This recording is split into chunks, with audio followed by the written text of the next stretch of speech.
Hey everybody, this is Dr. Patrice Buckner Jackson, and you can call me PBJ. Welcome to the Love Always PBJ podcast, where we focus on three things: an identity that is securely rooted in Christ, purpose that flows from a heart to serve, and relationships that are worth the cost. This is my love letter of love to millennials, and I am so excited that you all have decided to join me today as we have this conversation. Before we get started, if you have not subscribed to this podcast, will you do me a favor? Just click subscribe on whatever app you may be listening to us so that you do not miss an episode. And also go on over to Instagram and follow me at Dr. Patrice Buckner Jackson. On Mondays on Instagram, you get a spoonful of PBJ. That's your weekly motivation. Let's get it done. Let's get after it inspiration. And on Wednesday, you get a new episode of this podcast, the Love Always PBJ podcast. So I don't want you to miss any of this good encouragement. So go ahead and subscribe and join me and make sure you don't miss anything. Y'all, we are talking about what we need to do to be ready for 2021. We're preparing right now. We've been focused on those obstacles that stand in the way of us achieving our goals. And you all sent me so many great ideas and thoughts, and you shared, listen, this is what's standing in my way. These are the things. A lot of it had to do with fear. A lot of it had to do with the opinions of others. As y'all can see, I've been working. If you're watching me on YouTube, you can see behind me, I got my color-coded post-it notes going on. Listen, there's a method to my madness. I'm working on some stuff for y'all, okay? So don't worry. All of this is coming. I'm working on some stuff for y'all. I want to share one with you all today that you didn't mention. And I know that it's been significant in my life, and I know that I'm not the only one. So one of the obstacles that stand in our way of accomplishing our goals that you all did not say, but I need to talk about it, is unforgiveness and the failure to forgive, and how that holds us back. It stifles our thoughts. It holds back our creativity. We can't be everything we were created to be when we're holding someone hostage in our heart. And I know that forgiveness is a very deep subject. I also acknowledge that we've all been through different things at different levels, so I don't want to diminish any of your pain or any of your experiences. Please know that from the bottom of my heart.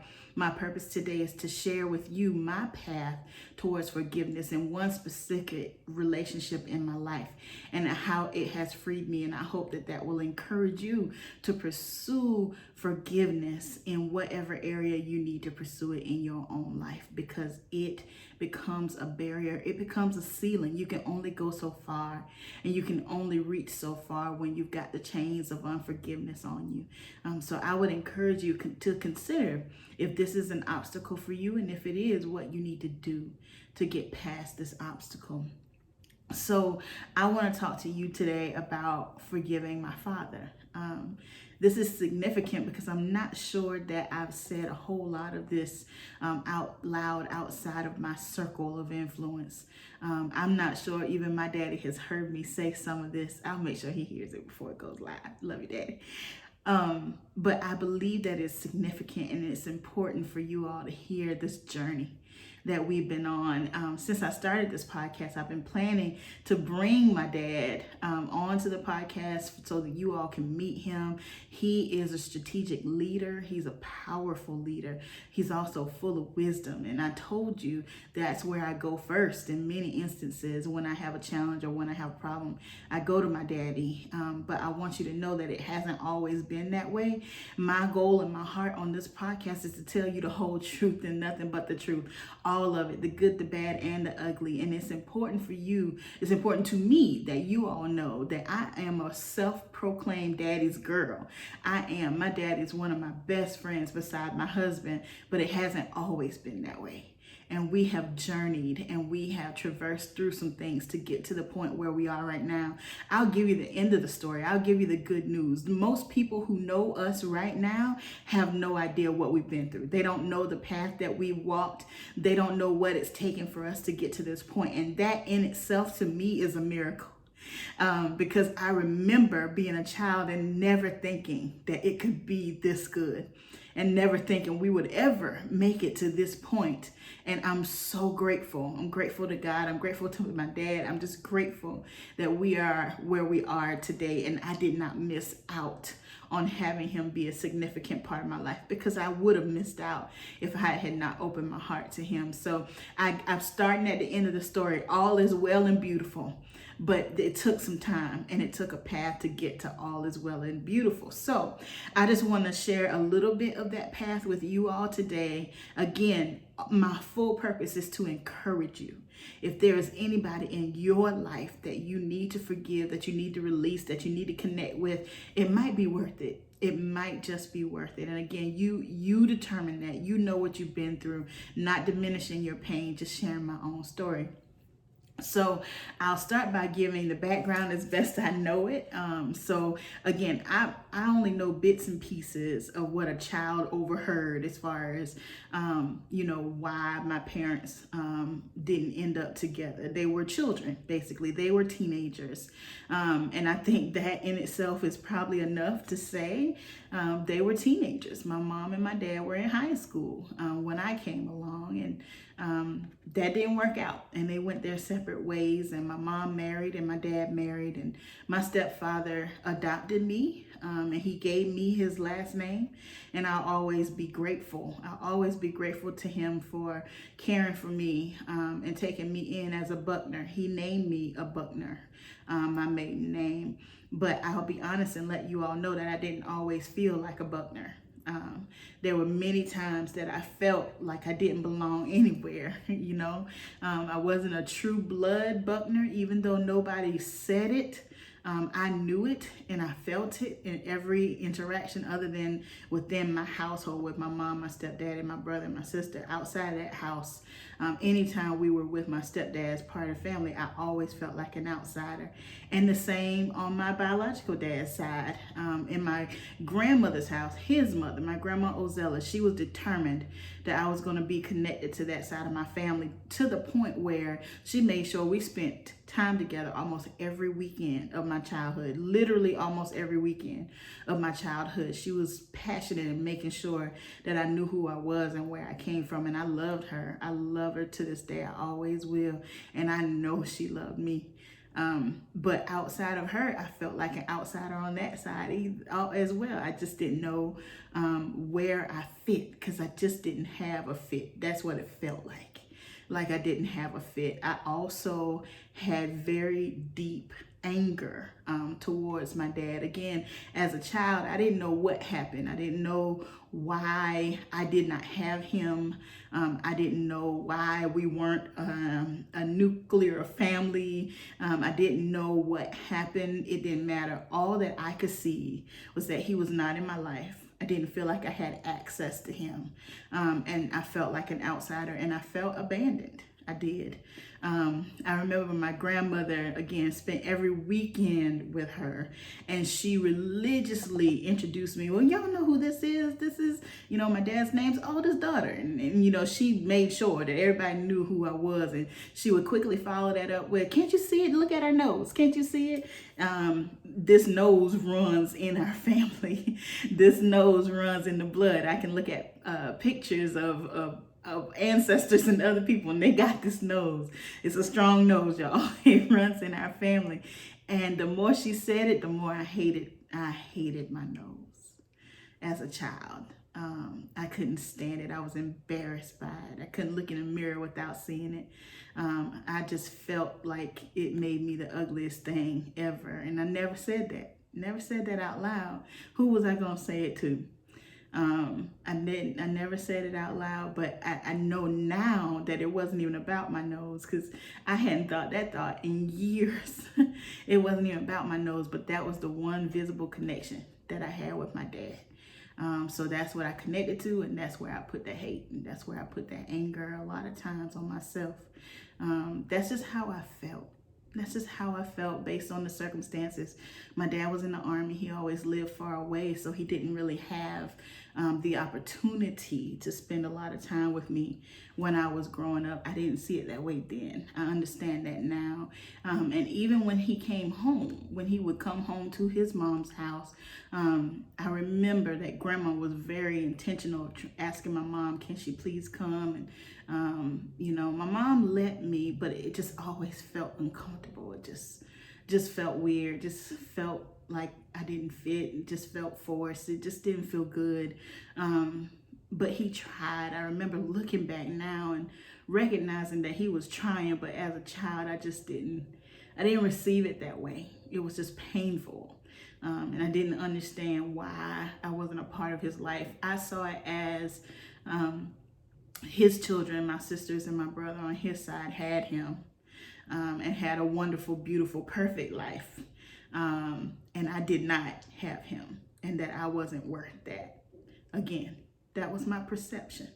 That's all I knew. That was the way that I saw it.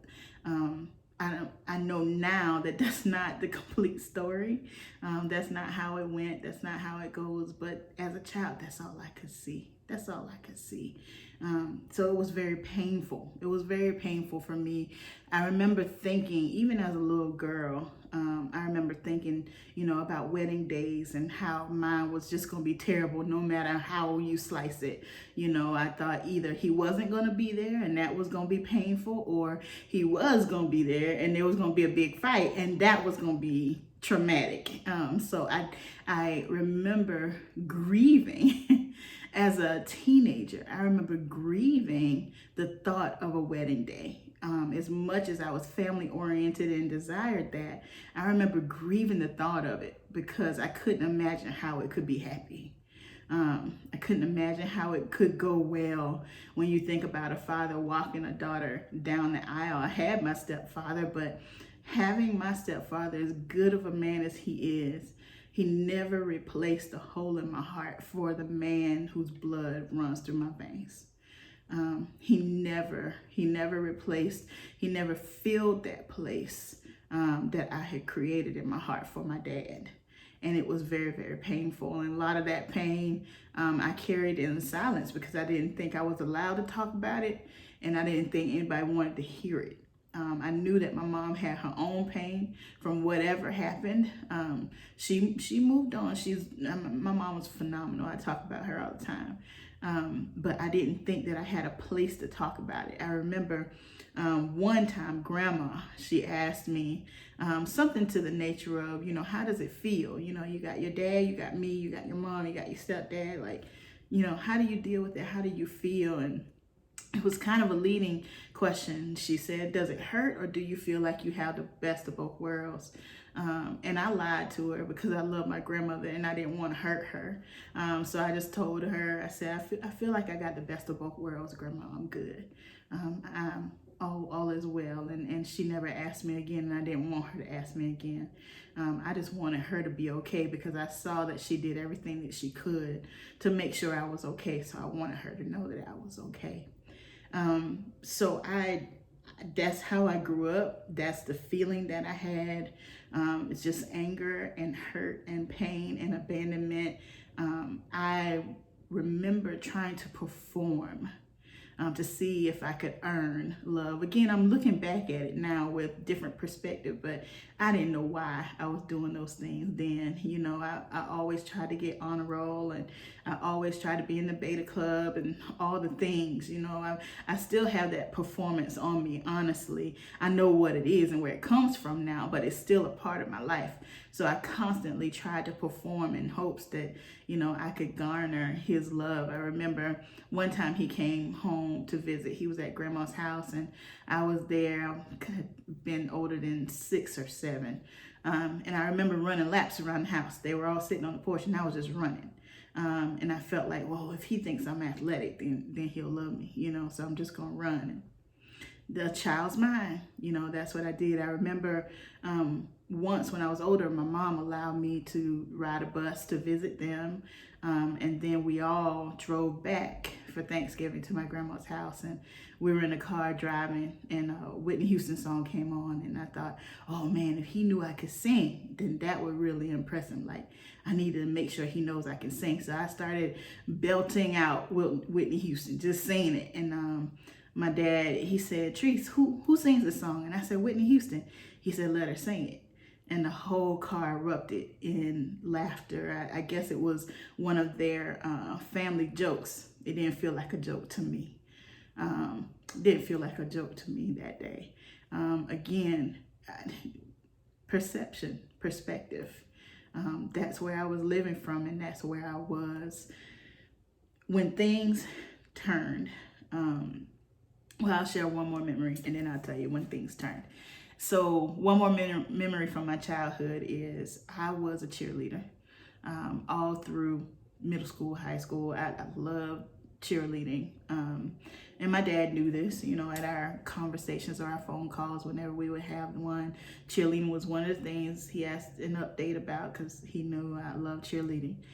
And one night it was a football game, and I was cheering, doing my thing, and into the stadium walks my dad and my granddad. And I lost it. I think I ran off the field and I went in the bathroom, and I would not come out until he left. And to this day, every now and then, my dad will bring that up about a 16-year-old. I believe I hurt him that night. It wasn't my intention to hurt him. In my mind, he was kind of collapsing my world, because the way that I dealt with this pain was I compartmentalized it. You know, when I was in my hometown, I was a Buckner. And I was the only one in my heart that knew I wasn't really a Buckner. So I acted like a Buckner. I was acknowledged as a Buckner. The whole town knew me as Buckner. So I didn't cross those lines. I was a Buckner. And when he showed up in my Buckner world, I didn't know how to deal with that. I didn't know what to do with that. And in his mind, to be fair, he had probably moved mountains to make that trip to surprise me, just to show support for something that I loved. At 16, I didn't see it that way. I felt like he was trespassing. I felt like he was stepping over the line in these lines that I had drawn for myself to keep myself safe and to really keep up this facade that this is who I am and I belong and I'm okay. And he stepped over that line in pure intentions, in an attempt to love on me, and it wasn't love to me. It was embarrassing because I felt like he outed me in front of everybody that I wasn't really a Buckner. And I didn't really belong. So these were, you know, some of the things that we went through. Some of the things that we walked through was just a broken relationship. And I don't know that it was anybody's fault. I think that my dad worked really hard to respect my mom and my stepdad and make sure that he stayed in his place. And I think that he tried in different ways to show love towards me. And I think that in my child's mind, looking at what I felt like a father was supposed to be, I didn't have that from him. So I was angry and I was hurt. And my heart was broken and I was abandoned. So when things started to change, I was a young adult. I told y'all about my San Antonio, Texas days. I always loved San Antonio. One of the things that happened while I was in San Antonio is I connected with a ministry. And within that ministry, we had a singles ministry of young adults, and we were all just really on fire for God, just pursuing Him, wanting to be more like Him, wanting to serve Him well. And we were doing homeless ministry and Bible studies and all kinds of stuff. Just really just growing spiritually.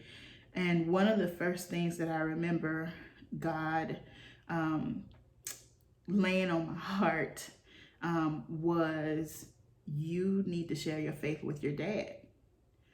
And I'm like, okay, that ain't God. That can't be the truth. You know, that can't be it. I'm good on that. I'm going to keep doing what I'm doing here. But that can't be what you're asking me to do. because of all the reasons, all the things. I'm the child. I'm not the one that has to mend this. I didn't ask to be here, so I shouldn't have to extend myself to mend or fix or whatever. So that doesn't seem fair to me. So I don't think. And what if he rejects me again? What if I sound crazy? What if he disagrees? I can't take the risk of giving him another reason not to love me. So I'm not going to do that. And God continued to work on my heart. He continued to work on my heart. You need to share your faith with your dad. You need to share your faith with your dad. And again, it was not, I want to make this clear, it wasn't an outright, I don't love you. When I look back now, I can see ways that my dad was trying to communicate that to me. I just didn't receive it that way. I didn't receive it that way. I was too hurt and not willing to talk about what I was feeling. So I just want to make that clear. But I wasn't willing. I wasn't ready for a while. And God continued to work on me. He continued to work on me. And he said, what about what I did for you? He said, I forgave you, knowing that you would still mess it up, knowing that you wouldn't be perfect, knowing who you would be, the things you would harbor in your heart. I loved you before you took your first breath. I gave my best for you before you even had a chance to do anything right or anything wrong. So if I can do that for you, why can't you do this for your dad? To forgive him, even if the relationship doesn't change, for you to forgive him, even if he doesn't change towards you, can you forgive him? And that thing just swept my feet from under me to think about the forgiveness that God has bestowed upon me, and for me to even consider withholding that forgiveness from another person. I couldn't imagine. So I extended myself in a real way. I mean, we had conversations and we, kept up with each other somewhat over the phone. But I really began to open my heart to my dad and extend myself to him as a result of reflecting on and understanding what God had done for me. And how dare I withhold my forgiveness from another person, considering what God had done for me? I couldn't do it. So I opened my heart up to my dad, not because of him, but because of my Heavenly Father. I began to open up my heart, and I believe that God and his spirit softened my heart to get me ready to do that. I had the opportunity to visit my dad and in Virginia. I remember he was in Virginia. It was Thanksgiving. Something significant about Thanksgiving for us. But anyway, it was Thanksgiving. I had the opportunity to visit him in Virginia. And I knew that when I visited, there was going to be a time that he would kind of steal away with me. That's what he always did. Whenever I saw him, whenever he came to town, he would always find a few minutes of just me and him, to take a walk or to take a drive or to do something, just one-on-one. And I'll be honest, as a kid, I was like, oh, it's coming. I know it's coming and it's going to be weird. It just felt uncomfortable because we didn't know each other and I didn't know what to say to him. And I was so afraid I was going to say something that would disappoint him or that he wouldn't agree with. And so it was always so heavy because I knew that moment was coming. But this time it was different. I said to God and I said to myself, I said, if he asks for one-on-one time, I'm going to share my faith with him. If he asks to take a ride or to take a walk, then I'm going to talk to him about what's going on in my life and how God is moving in my life. And I'm going to share my faith with him. And I determined in my heart I would do it. And I went and I visited and we had a good visit. And he did, because my dad is consistent. He is consistent. He asked, we took a ride. I remember we took a ride and during that ride, I don't remember exactly what we said, but I remember sharing with him what was going on in San Antonio and what we were experiencing and how I felt like I was changing and the impact that God had on my life. I remember sharing that with him. And I remember that my dad, with tears in his eyes, started sharing with me what he felt like he saw in me. You know, he started talking to me about how he believed that I was going to impact the world. He even said, he's like, you're going to be a preacher. And I was like, whoa, hold up, player now. We ain't trying to do all that. And yeah. But he shared with me in that moment. It was almost like in the Bible days where the father would sit with his children and he would bless them and talk to them about their future and kind of speak it out loud. My dad, in those moments, he spoke over me and he spoke it out loud. And I don't remember all the things he said, but all I remember feeling like is, wow, he really is proud of me. He really does see me. He really is proud of me. After all these years, I never realized that he was proud of me. And I'll never forget that moment. And that was a turning moment. It wasn't everything, but it was a turning moment for us. Since that moment, I told you all in a few episodes back that I ended up moving in with him. I left San Antonio and moved to Georgia and moved in with him. And I lived with my dad for 2 years as an adult. I had never lived with him before. But I lived with him for 2 years as an adult, and it was the most significant time of my life. And I truly believe that if I had not had that time to get to know my dad and for him to get to know me, that I wouldn't have been ready to meet my husband, and I would not have been ready to love my husband and be in relationship with him before resolving what I needed to resolve with my dad. So I say all that to say, as I started, those who met us since 2007 have no idea what our relationship was prior to 2007, because God literally healed and mended every part of our relationship to the point where that wedding day that I dreaded, that wedding day that I grieved over, I had my dad and my stepdad, and they both walked me down the aisle that day, and they both gave me away to my husband, and it was a beautiful day full of joy. And if I had withheld forgiveness, I would have robbed myself of that day and that joy. Not just that day, but as I told you, my dad is one of my best friends. He is my confidant. He is my advisor. And I would have robbed myself of this relationship that we had if I would have dug my heels in and decided he didn't deserve my forgiveness. It's interesting when I look back at it now and I can see the different times that he tried to love on me. When I look back at it now, I can even see how growing up, I needed my mama. I had to have my mama. She gave me a foundation that is unshakable. All of the core values of who I am came from growing up with my mama. But in my adult years, I need my daddy. In the things that God has called me to do, in the ways that he has called me to serve, I need the wisdom of my dad, and I need the experience that he brings, and I need the qualities that he has given me. You know, like I said, I don't even think about my nose anymore. Now I see so much more that I get from my dad that is intangible, that you can't see. My leadership quality is from him. My work ethic is from him. My creative ideas is from him. A lot of what is carrying me now and pushing me forward now comes from my dad.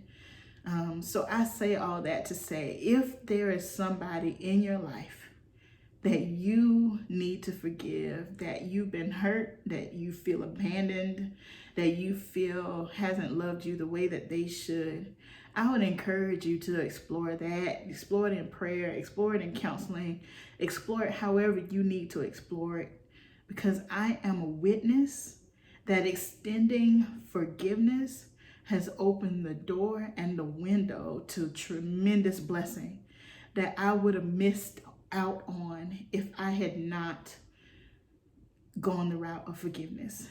If I had closed my heart and kept my heart closed and protected and decided that I wasn't going to allow my dad in, I would have missed out. I would have missed out. So y'all, let's handle our business. We're talking about those obstacles that hold us back from achieving our goals. If I had refused to open my heart to my dad, I would not be the woman that I am right now.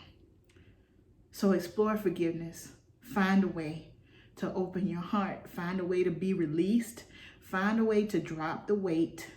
Find a way to work through it, not for the sake of the other person, not because you're rewarding them or giving them a gift, but because you need it. You need it. So that's what I wanted to share with you today. If you are a father and you don't have a good relationship with your child, let me say on behalf of your child, we might not tell you, but we need you. We might not say it out loud, but we desire to be loved by you. We desire to have a relationship with you. Nobody can take your place. Nobody can ever take your place. So if you're not where you want to be with your child, I encourage you to press, to go after them, to love on them. No matter how hard their heart might be towards you, you try, you push, because nobody will ever replace you in their lives. All right, y'all, that's what I got for you. I hope that you are encouraged to forgive. I hope that you understand the impact of forgiveness. And I hope that you will deal with this obstacle so that you can accomplish your goals. As always, know that you are powerful, you are significant, and you are loved. Love always, PBJ.